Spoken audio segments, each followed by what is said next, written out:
Welcome, everybody. What a wonderful turnout to hear Kathy Park Sensei talk about her works, which is 2 Aikido books that she's written, not to mention other books. She's an amazing artist, a painter, a sculptor.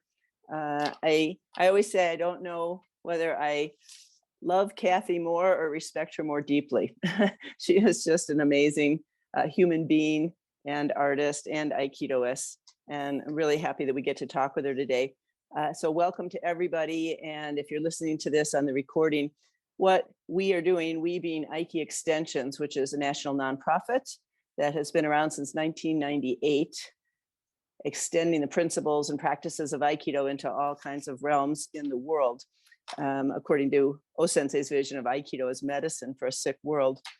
So Aiki Extensions has initiated a Aiki Authors series. And this is our second interview.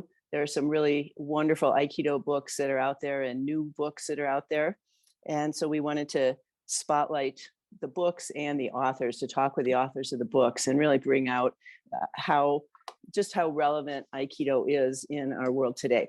So that being said, thank you all for showing up. Kathy Sensei, thank you for being here.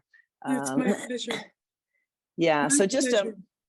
I'll give just a real brief background. I met Kathy back in the 1980s. It was kind of the heyday of Aikido in the Bay Area, San Francisco Bay Area. She was training at Aikido of Tamalpais. And also we shared a background in going to the Lomi School, which is a somatic psychotherapy pioneer. And she also joined me on my 1989 trip to the Soviet Union, or ex-Soviet Union, when we were helping to introduce Aikido there during the Glasnost days. So, we've done a lot together through the years. And in more recent years, well, first of all, we got to reconnect thanks to Facebook, which is really cool.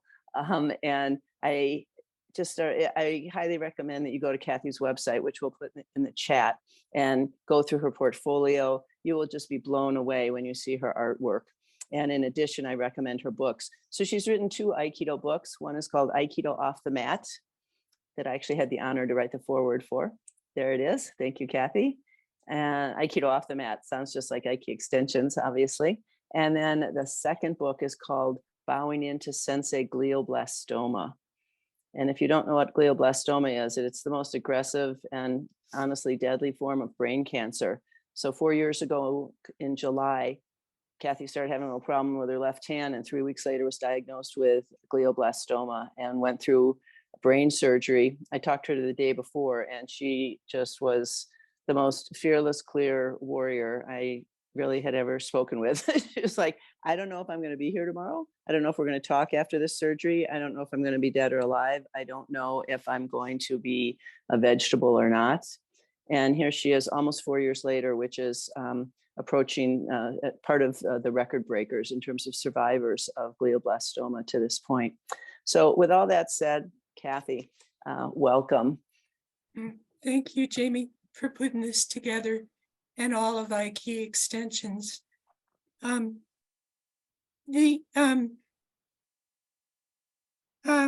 Aikido Off the Mat, let me just start with this one, because I think I want to focus on the other one more. This is a hybrid memoir about my adventure with Aikido. It's broken down. It's not strictly for an Aikido person. It's for anybody. Going through the principles and using anecdotes from my own life to illustrate how well the principles work if you use them, and how your life turns into a mess if you don't use them, which I have plenty of anecdotes to support that. Little did I know that just a few years after this was, actually 1 year after this was published in 2018, I would be diagnosed with glioblastoma. And so that's a challenge of an entirely different degree. And it stretches the metaphor of taking Aikido off the mat into a realm I never thought I would have to. I didn't have to. that presented itself to me. But I remember on the day of my craniotomy, I was scribbling madly in a journal book that I needed to wrap a black belt around the tumor and bow into it. And it was like I was taking dictation. So part of me, the small part of me, was like, what? What are you talking about? You know, the part, I'm sure all of you are familiar with the general militaristic and violent language, especially around cancer. One of my incarcerated students put it very succinctly. He said, "Professor, I hope you beat cancer's ass." And that's generally, you're not going to hear that crudely, but that's generally what I found in the medical profession is, you know, nuke it and kill it and beat the monster and blah, blah, blah. And that just went against the grain of my own Aikido training. I was pretty sure there had to be another way. And I sort of wrote my way into that other way with this book, Bowing into Sensei Glioblastoma, which is still is dumbfounding for a lot of people. What? You're going to bow into it like a teacher? Yep. And I'm working on, but I can't promise that I'll finish it, the sequel, since I'm still here, which would be Bowing into Sensei Mortality, which all of us will have to do. Kathy, let me, Yeah, we'll go there in a minute. You know, people talk about you're in the fight for your life, and yeah. And that you know you've got to fight it, right? And you've got this and all that kind of stuff. Can you say a little bit more what the sense of bowing in with a sense of respect, a sense of interaction of you and brain cancer, a brain tumor, what that kind of comes down to? Like, what does that look like in terms of being uke nage in your inner thoughts, and also in dealing with the medical profession? If you could say something like that. And when you said that, you know, having this diagnosis just has stretched your Aikido practice, having an opponent or an attacker that you never dreamed of that could literally kill you. I mean, I don't think any of us can quite grasp really what you are doing in your practice. If I think of glioblastoma as an attacker or a monster inside of my head, I'm going to be miserable in 2 seconds flat. If I think of it as a teacher, everything opens up. And I've written a piece, it's up on my blog, called A Few Gifts from Having Brain Cancer. Now, that's another word you wouldn't necessarily put in the same sentence as brain cancer. Gift? Yep. Definitely. So one of the ways that I sort of advertise you is that you're rad, you know, you're radical. And Aikido. Rad. Rad. Very, very rad. You really are. And honestly, Aikido is very rad. Sensei, in my opinion, did something really rad. Here it was sort of World War I, World War II, fascist, violent era. And he said the essence of the martial way is love, which is what you're talking about, to really bring that into practice. Like, how do you relate with something that you think you would hate and fear and bow into it? It's every day. It's an everyday practice. For example, I wrote a piece up on the blog called A Vain Attempt to Defend My Veins. I'm getting poked a lot, and I'm getting a reputation as a hard stick. Do you know what that means? Yeah, hard to get it in there, hard to put the needle in. Yeah, my veins are like, what is going on? And what I've noticed in my own little hidden agenda as I sit in the chair and the nurses approach me, some with trepidation because the reputation has preceded me. Some of them walk up to me and I go, "Oh, good, a black belt nurse." There's something in the approach of that person whose job it is to poke me and draw blood and then hook me up to an infusion that is grounded, centered, determined, focused, calm, contained in that positive sense of a self-contained person who has 360-degree awareness. I mean, all the principles that we work with Aikido, they are embodying it. And my body relaxes right away because I know she, in most cases, it's a she, is going to be able to hit my vein without hardly any pain at all. And so I have it in my mind that when I think about all the frontiers where Aikido could go, I think it should go into nursing schools and doctor schools. I really agree with you. I've actually made some, done a little bit of work there. I'd like to do more because I think it's this question of stress, right? That when we're in our stress reactivity, we are not in our centered, our own sensei self or our own Aiki self, centered, grounded, clear, etc. And that we need to be able to shift from our stress reactivity into that centered place. And so then it really affects also our communication and how we relate with others. And doctors, nurses, the stress of medical school, the stress of the profession, not having enough time, the nature of the curriculum is not Aiki-like. So I really agree with you there. Actually, would you talk a little bit about Dr. Doom, firing Dr. Doom? Oh, yeah, you know, when you there I am in the emergency room with seizures, which I wouldn't wish on my worst, the person I like the least. And you sort of step onto a train when they get a diagnosis. And so there I am in an ambulance, and there I am on my way up to Denver. And there I am with a doctor that I didn't choose, right? But he's the head honcho. And he was the problem. He was a scolder like this in my face. And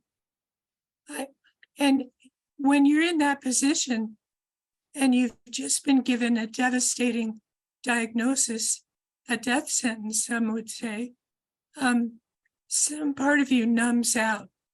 And the Aikido warrior that I wish I had been able to manifest at that time was not available. So there I am being scolded at. And it took me about a week afterwards to put it together. It's like an abusive situation. You don't really get that it's going on until you get some distance from it. So about a week later, I went, "Oh my God, he just cursed me." And so I phoned him up and fired him. And that was the first, well, what would that be? That's the sword. That's the triangle. But it was what, I mean, did part of me want to punch him in the face? Yes. An unpolished part. I wanted to ream him out, but it seemed like, no, I'll deal with him as a professional.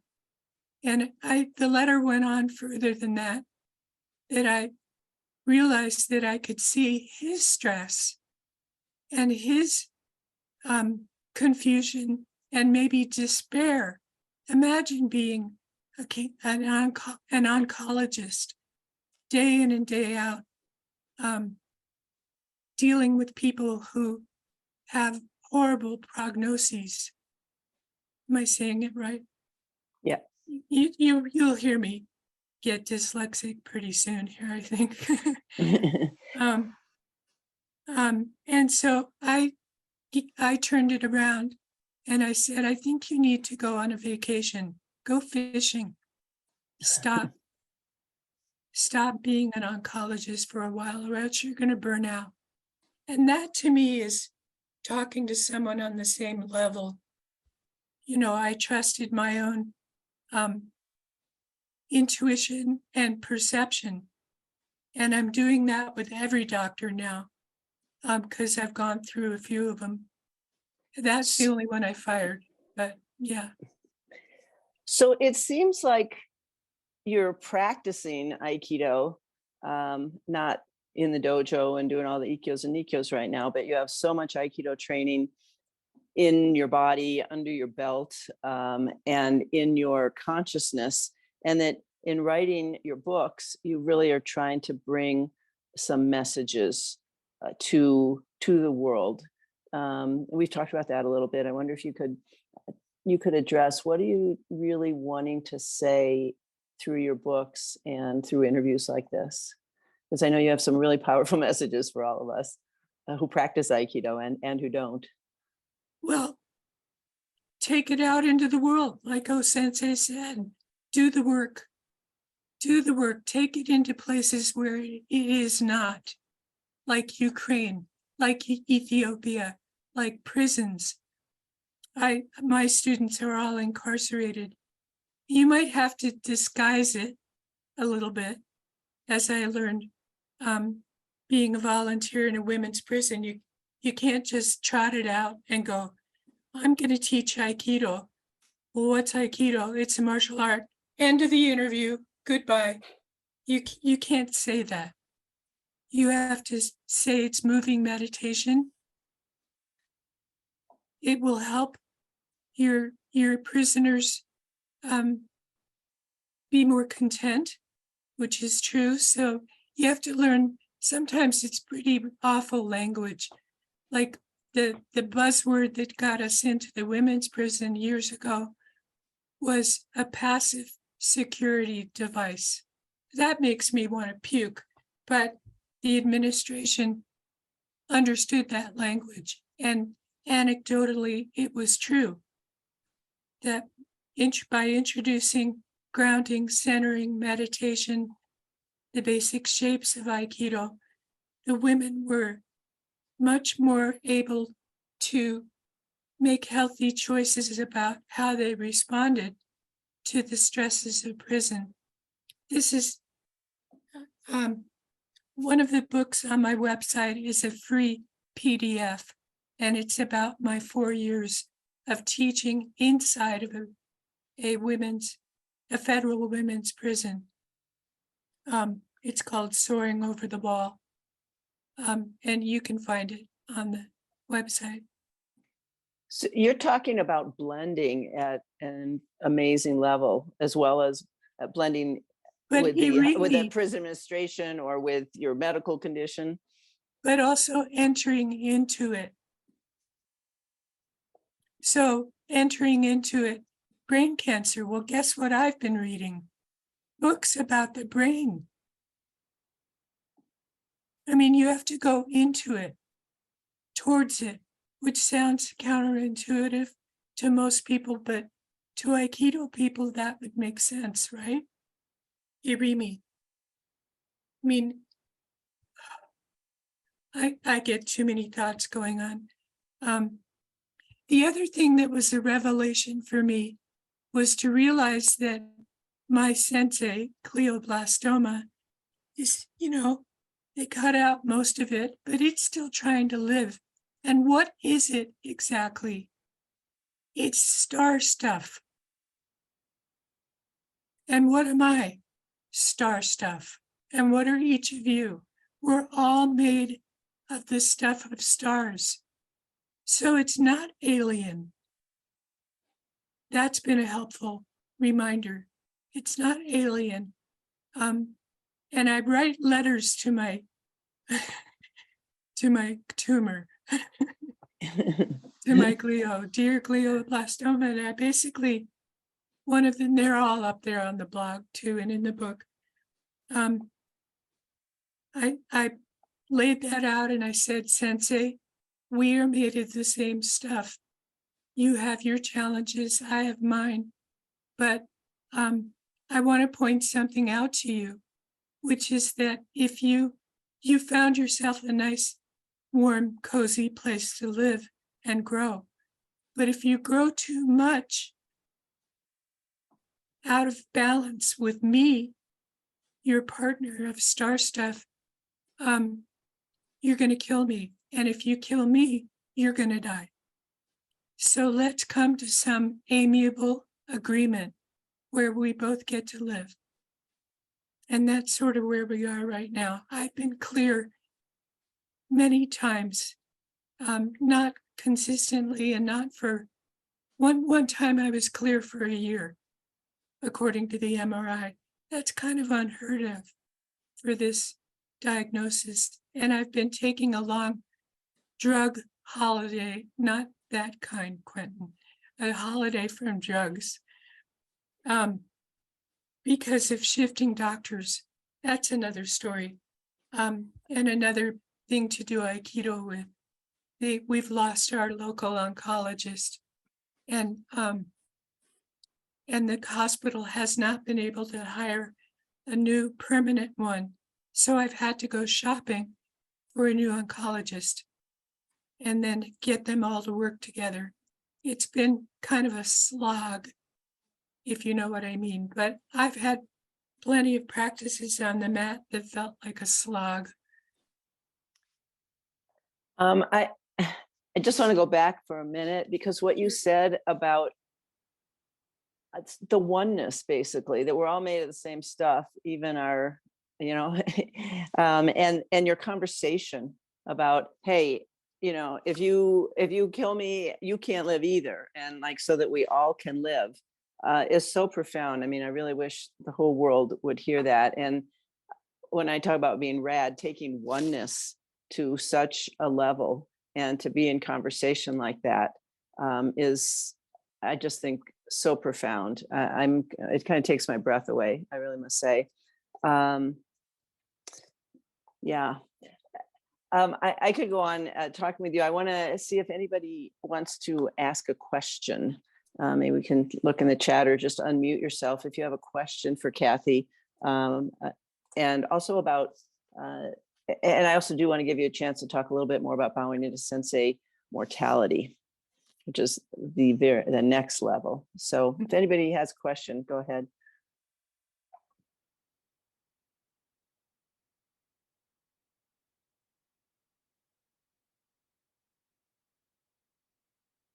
Well, I think we can all just listen to you, Kathy. Kathy Sensei. Do you want to talk a little bit more? I could ask a question. Great. Okay, Robert. Basic Aikido things, elements or tenets like, keeping centered, staying balanced, seem obviously critical to a successful path, facing what you're facing. Are there any sort of less obvious Aikido elements that have helped you that come to mind? Less obvious, like what are you thinking? Well, I of? mean, just like staying calm is a tenet of Aikido, and staying calm when you're being given a difficult diagnosis, that those seem to be the same.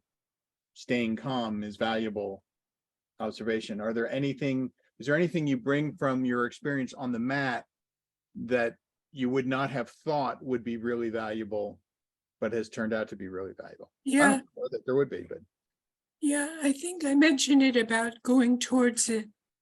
The cartoon version would be no. But to go towards it, go towards the pain, go towards the discomfort. I find just the going towards it, the irimi in Aikido language, dismantles the pain. Does that make sense? It does something to the pain. I'm not at the mercy of it anymore. I'm like interested and curious. And The fearlessness, I mean, it sounds like fearlessness. yeah, but then I can breathe into it. I can watch it change. I can do a lot of things with it. It's workable. It makes it workable instead of freezing it into something horrible, which is the main story out there, the main cancer story. Thank you. Well, in Aikido terms, it sounds like you're talking about flow, energy and flow, rather than getting stuck, frozen, paralyzed. Things start to move, energy moves, and then you find that there's new possibilities in how you think about things, how you act in the different situations that you're in, which could be with a doctor, or it could be it could be anything. It has been with doctors and nurses. Mhm. Yeah, I have, in that vain attempt to defend my veins, there's one nurse that I part of me cringes when I get assigned her, because she's not a black belt, but I'm going to give her a brown belt. And we all know how brown belts can be kind of wonky. They've got something, but it's not honed. It's not settled yet. So if I think of her that way, what she does is she walks up and she starts criticizing my veins. Oh, they're so teeny weeny. Oh, they're so rolly. Oh, they're so valvesy. They're scarred. They're, on and on. It sounds like the Seven Dwarfs after a while. And that's what I wrote about. So, and that part of me gets mad about that. Like, can't you see you're making it worse? You're making me uptight. So that's a moment to enter in and go, no, I can change this.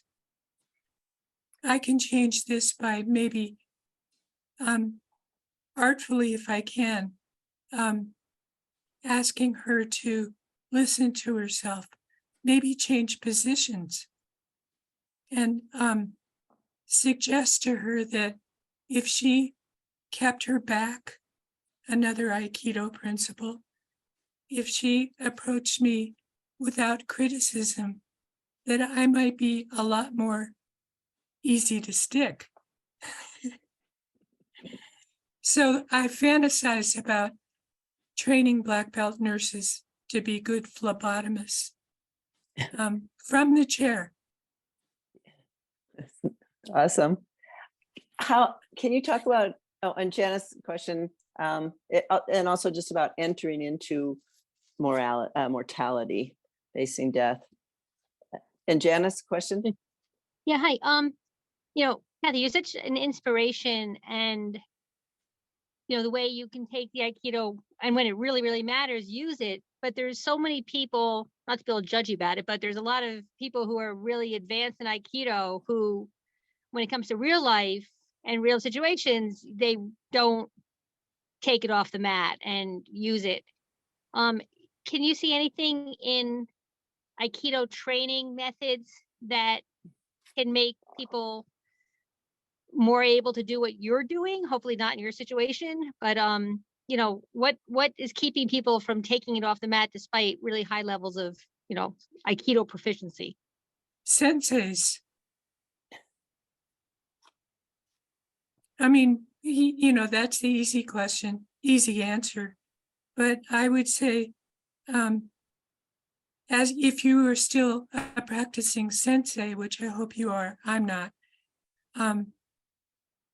I would say, okay, there's homework.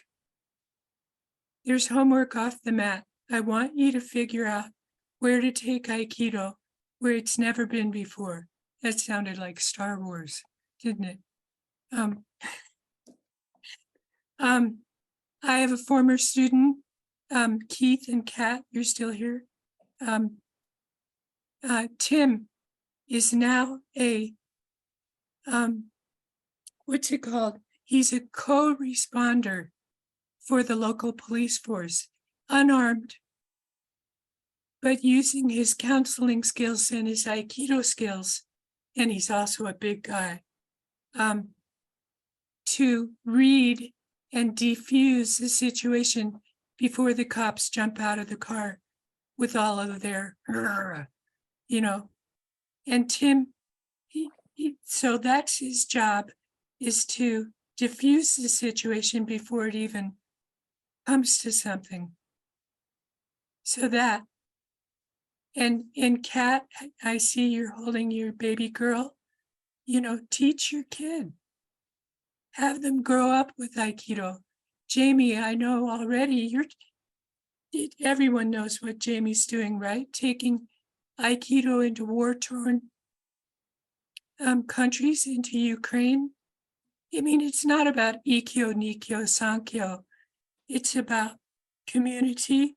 It's about groundedness, centeredness, flowing, playing together in this sort of ordered way.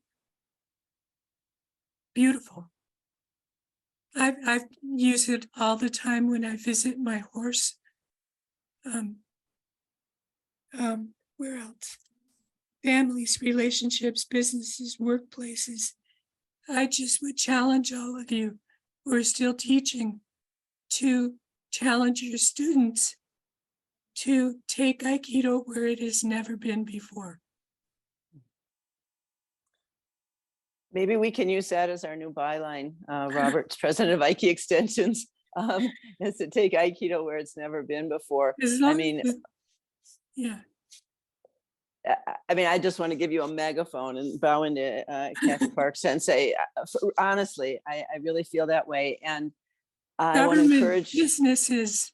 Oh my God, what if in order to become a legislator, you had to take 30 hours of Aikido? Oh my God. The Tokyo riot police, before they were allowed to interact with, you know, Tokyo's, you know, and Japanese citizens, which they thought would require them to be, you know, they took Aikijitsu, but they had to take Aikido first, is my understanding. And Robert's done quite a bit of work, always doing work in political Aikido. And we had my brother, when he was senator, California senator, be our keynote speaker at an Aiki Extensions conference on being an Aiki kind of politician, or not politician, political leader, to transform that politician stuff. But I think really what you're saying, Kathy, is that, you know, Aikido is applicable everywhere and absolutely everything, which is what Aiki Extension's mission really is, and that it's up to all of us as practitioners and senseis, very much up to our own consciousness and what we're really doing in Aikido, that we're educators, and that's really important, and that we look at the different ways that we can apply Aikido, and what does that look like? You know, what does Irimi look like in the face of, you know, war, of cancer, of parenting, of a kid who's screaming, of a problem in a relationship. It's not, if we don't take what we're doing when we are practicing Ikkyo and Nikkyo further.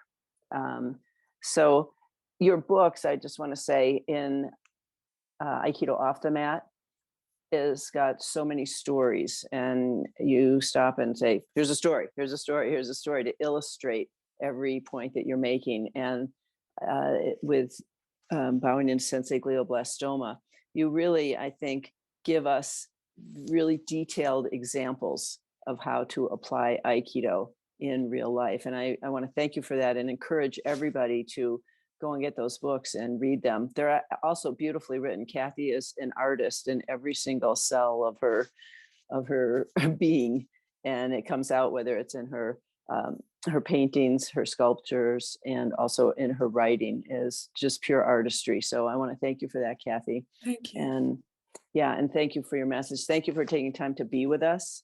And I also want to bow to where you find the energy and the clarity with this, going on in your brain is just astounding. So for me, it inspires me every time I start getting a little short on energy or going, oh, what am I doing? How can I keep doing this? I go, wait a second, I'm in pretty good health and I can do it and you're doing it. So I don't think any of us really has an excuse to say I'm too tired or I don't have enough Well, energy. A lot of times I don't have the energy either. You should see my couch, my sunny couch now has a painting table in front of it. Mm, It was getting too hard to walk out to the studio. Yeah, you do what you have to do, and exactly. I feel compelled to pass on what I've learned and see if it's useful to anybody, whether or not they have cancer. But we're all going to face something difficult and challenging. I have no doubt of that. So rather than resisting it, why not bow into it and go teach me? Well, That's thank it. you. Yeah, that's a lot. And you shared so much with us. And also I think you're talking about taking care of yourself, finding balance and finding a way. It's not like you're always out there. No, Sensei actually said you need to understand yin and yang to do the Aikido that he was doing or trying to teach. And so it's that balance and that flow and finding that line all the time. And you certainly have been doing that. Well, I'm going to wrap it up because we're past a half an hour. So we'll stop here and we can stick around if you have any other questions or anything else you'd like to say. I really want to encourage again, everybody to get Aikido Off the Mat by Kathy Park, Kathy, and Bowing into Sensei Glioblastoma. Go to her website, which is Dream Power Artworks with an S on it, dreampowerartworks.com. Look through her portfolio, and she's also generously shared some of her writings. So definitely take advantage of that. You are a teacher for us all, a true sensei. So thank you so much, Kathy. Yeah. thank you. Okay.